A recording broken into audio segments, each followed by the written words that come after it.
People are afraid of AI taking over the world one day. But so far, we've never built a machine that's smarter than a human. We feel, we doubt, we imagine, we change our minds. We haven't built anything that can truly be a human. At least, not yet. But the scary part is the odds of being replaced or having your entire purpose swallowed by something non-human and smarter than you isn't zero. So a lot of us live with that little existential dread sitting in the back of our head. And what if I told you you can't escape AI, even in your favorite video game? On January 2nd, 2026, the Luna 4 livestream aired, and the devs announced something players have been begging for since Genshin's release. Travelers can finally change their clothes in-game. A simple quality of life update, right? But then Hoyoverse did what Hoyoverse always does.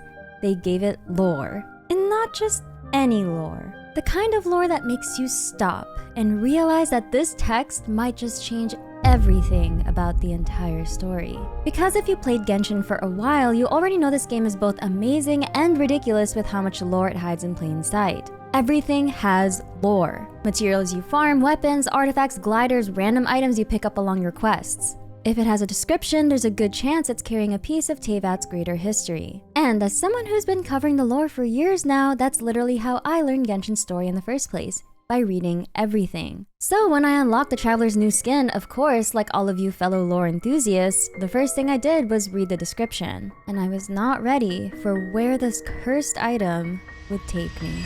We interrupt this existential crisis to bring you this message from today's sponsor. Today's video is sponsored by Aniva. Aniva makes topping up your favorite games ridiculously easy, and yes, they've got all the Hoyoverse titles, including Genshin Impact. Here's how it works. Just search Genshin Impact on Aniva's top-up page, choose a server you play on, and enter your UID. And boom, that's it. No login and no password required. It's quick, simple, and you still get your top-up delivered instantly. And the best part? Aniva's cashback system. You can get 10% back from your top-up. For example, if I buy this Primogem pack, I can go to orders and hit claim, and 10% cashback gets added to my account. Then that balance just sits there ready to use on your next top-up for you to use on future pulls. If you want to use Aniva for your Columbina and future Nodcry pulls, use a link in the description and pinned comment down below. Thank you once again, Aniva, for sponsoring today's video. You unlock the skin after completing Act 8 True Moon of the Nodcry Archon quests. And as you read, the first thing you'll probably notice is the perspective from which the lore is written. It's written from the point of view of an it. And the way it describes events doesn't sound like a human narrator at all. It sounds like Traveler's spaceship itself, or more specifically, the system running it. The ship's AI. The Traveler and their sibling are asleep inside hibernation chambers on board the ship. And while they sleep, the ship pilots itself. It has traveled across countless worlds and endless distances, watching different skies, different terrain, different worlds pass by. And it's been doing that for what sounds like thousands of years. The ship is described as a relic from the Traveler's original world, built for interstellar travel, made of an unknown material that's basically impervious to damage. And the more you read, the clearer it becomes. This thing is insanely advanced. So naturally, you start asking the obvious question. What was the purpose of this ship? And why would it need an AI like this? And the answer takes you straight into the most quiet and tragic part of the twins' backstory. Their home planet was destroyed. And if you didn't know that, that's okay, because Genshin has not made it extremely obvious in the Archon quests yet. It was first mentioned in Aether and Lumine's introduction cards at the official pages posted back in 2019. But once you know it, the whole premise of the Traveler's story changes. This isn't just two siblings traveling the cosmos just because. Their story is about survival. When their home planet was destroyed, the Traveler and their sibling embarked on this spaceship and began traveling through space, hoping to find a new world with potential where they could rebuild their civilization. That's why the ship had hibernation chambers, because the journey would take an absurd amount of time. But it also had something that sounds way too important to casually gloss over: a genetic vault. Presumably the literal blueprint of their species, stored so they could preserve life even after their original home was gone. As a pioneer vessel, the ship's AI could even create new outfits for the slumbering twins for protection. Like the ship was constantly preparing them for whatever environment they might arrive to next. But here's the most important detail in the entire description. The ship was capable of terraforming an entire planet. It could modify a world's lithosphere, atmosphere, and biosphere, basically rewrite a planet until it could support the birth of a new civilization. And according to its travelogue, it spent thousands of years surveying countless planets, only to conclude that so far, none of them had the potential to resist eventual destruction. Now pause. A ship from beyond the stars with an AI that follows certain rules, deciding which worlds are viable, capable of reshaping planets, carrying a genetic vault meant to preserve a species, and it's been searching for a place where a civilization can survive. Doesn't it kind of remind you of someone? The heavenly principles, perhaps? The traveler also mentions a very odd detail from the ship's log. The ship had already passed by Teyvat once, thousands of years ago. It did not land at that time. It merely passed by from a distance. But eventually, the ship carrying the slumbering traveler returned to Teyvat and crash-landed on Star Central in Nodcry. And this is precisely why you might be seeing the spaceship AI equals the Heavenly Principles theories all over your feed. The Heavenly Principles is the first Ascender and the current ruler of Teyvat. They're credited as the god who created humans and the human realm itself. They rarely intervene directly, but they govern the world from Celestia through a set of laws administered by their four shades. They originally came from somewhere in outer space, arriving during the era of the ancient dragons. The Heavenly Principles created four shades of themselves, and together they took over the planet after defeating the seven sovereigns and stealing their authorities. Then they reshaped the world, created humans in the process, and established a new civilization under their control. The way the Heavenly Principles behaves can feel AI-like. It seems to operate on rules and conditions. It's described as having an almost paranoid hostility toward the desire of certain life forms to seek power. And when a civilization reaches for something it deems forbidden, it punishes them. Hyperborea and Conria are two of the biggest examples. It's also described as androgynous, using gender-neutral pronouns, and technically an AI wouldn't have a gender. So yeah, on a first read, the Heavenly Principles as an AI doesn't sound crazy. The outfit lore almost dares you to come to that conclusion. On one side, you have a being from outer space that can reshape reality and create humans. And on the other side, you have a ship and an AI that can terraform a planet, has a genetic vault, and is literally designed to help a dead civilization start again. That overlap is admittedly very suspicious. A theory that really feels like it could be true. But also, we're talking about Genshin lore, and Genshin might do the thing where the obvious theory feels right until one tiny detail completely changes everything. I'm not saying the theory's wrong. I'm just saying this game has a habit of making the obvious interpretation feel perfect, and then revealing it was only half the story the entire time. Here's where the theory hits some problems. The biggest issue is simple. So far, there is zero indication that the ship's AI ever left the ship, even during its first pass by Teyvat.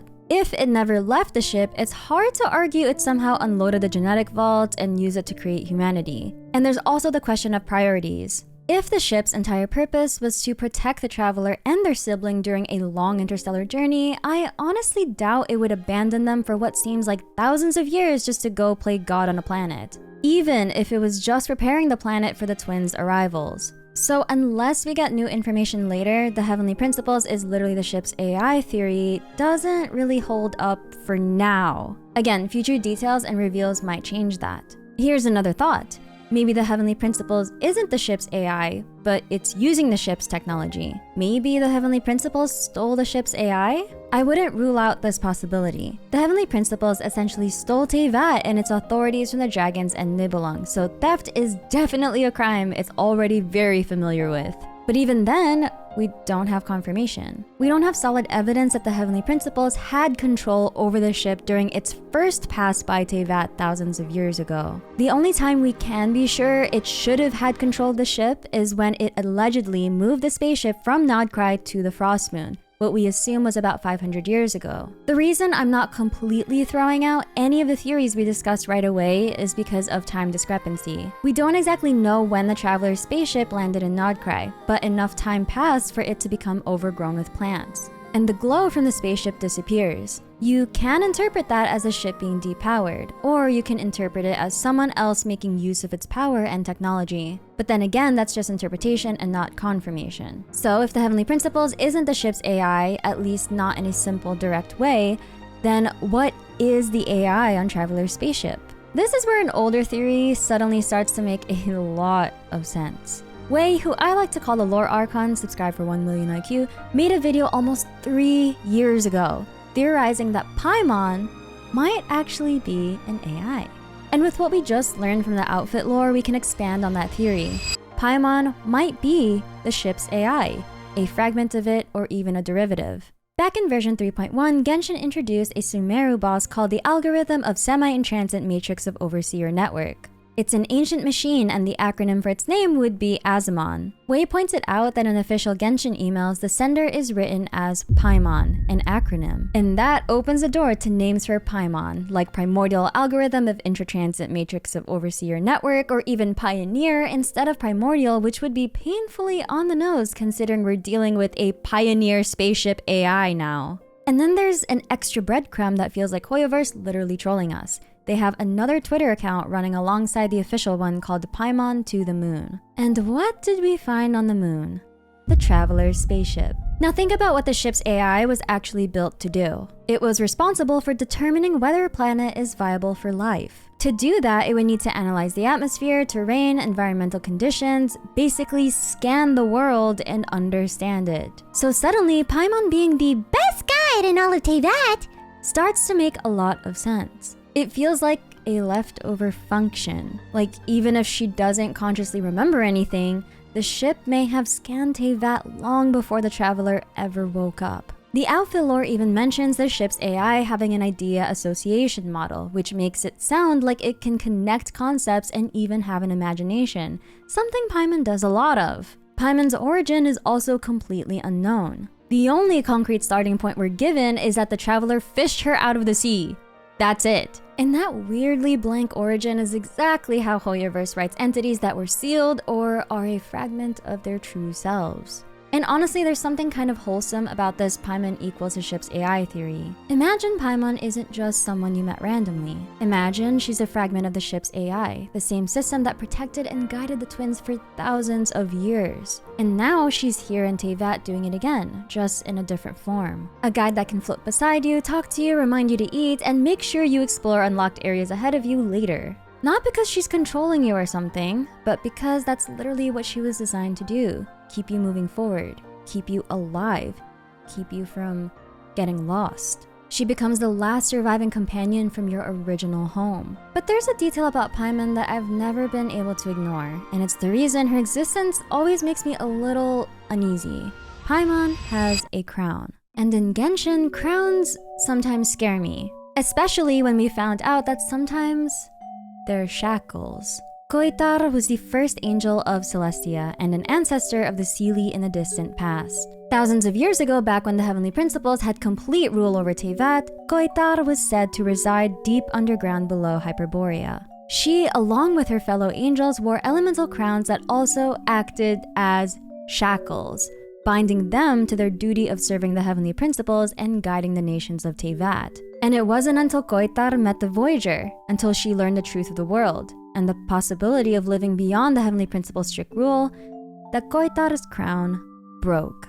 That's when she felt true love and freedom for the first time. So when I look at Paimon's crown, I can't help but wonder if it's doing the same thing. Like it's a limiter, a suppressor, something that keeps her bound to whatever the Heavenly Principles and Celestia want her to be. If Paimon is a ship's AI or a fragment of it, it would make sense for her to be suppressed or limited by Celestia or by the Heavenly Principles, especially after the Heavenly Principles got a hold of the ship.